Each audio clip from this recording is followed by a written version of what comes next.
সংসারের অভাব দেখেছি, কমের মধ্যে দিয়ে সংসার চালাতে শিখেছি। স্বামীর রোজগার কম দেখেছি, আত্মীয়দের অপমান সহ্য করেছি।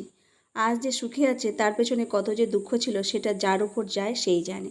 রাধে রাধে বন্ধুরা, কেমন আছো সবাই? আমাকে একজন কমেন্ট করেছিল যে গোলা রুটির রেসিপিটা দিতে। গোলা রুটি করতে খুবই সহজ। 1 কাপ ময়দা নিয়েছি, একটু লবণ দিয়ে দিলাম আর জল দিয়ে একটু পাতলা মতো করে মেখে নিলাম।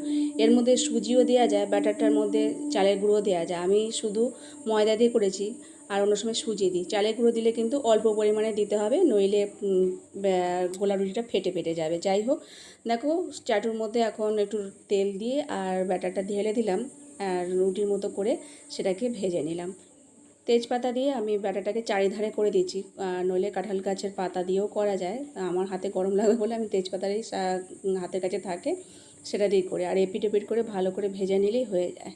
অনেকে একটু কাঁচা কাঁচা করে, আমার একটু পোড়া পোড়া হলেই বেশ ভালো লাগে। তো সকালবেলা